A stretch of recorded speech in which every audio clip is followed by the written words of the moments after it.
আসসালামু আলাইকুম dear viewers, আশা করি সকলে ভালো আছেন। নিবন্ধন পরীক্ষার দ্বিতীয় ক্লাসে সকলকে স্বাগতম। আজকে ক্লাসে দেখব আমরা কাজের আরও দুটি অঙ্ক। ভিন্ন সময় দুইজনে একত্রে একটি কাজ করলে অথবা দুইটি নল একসাথে খুলে দিলে প্রয়োজনীয় সময় আমরা কীভাবে বের করব, A B by A plus B এই সূত্র আকারে। যেমন একটা অঙ্ক দেখুন, রফিক একটি কাজ 30 দিনে করতে পারে, শফিক উক্ত কাজ 20 দিনে করতে পারে। তারা দুজনে একত্রে কাজটি কত দিনে শেষ করতে পারবে। ডিয়ার ভিউয়ার্স, এখানে যে অঙ্কগুলো দেখছেন এই অঙ্কগুলো কিন্তু আমার নিজেরই তৈরি করা এবং সূত্রগুলো আমি নিজেই তৈরি করি। মানে নিচের শ্রেণীর যে অঙ্কগুলো রয়েছে, যেমন 6, 7 বই, যেমন আমি যদি দেখে আপনাদেরকে সত্যতা মিলবেন। এই যে এটা হচ্ছে 7 বই।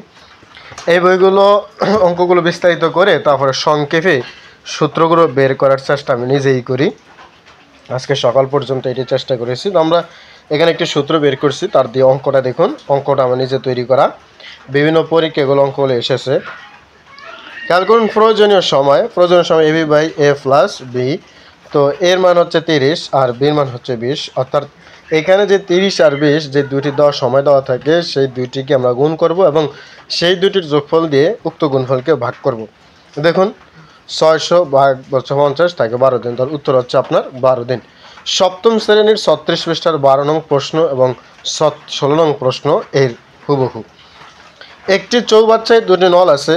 প্রথম ও দ্বিতীয় নল দ্বারা যতক্ষণ 14 ঘন্টা ও 20 ঘন্টায় খালি চৌবাচ্চাটি পূর্ণ হয়। দুটি নল একসাথে খুলে দিলেই খালি চৌবাচ্চাটি কত ঘন্টায় পূর্ণ হবে।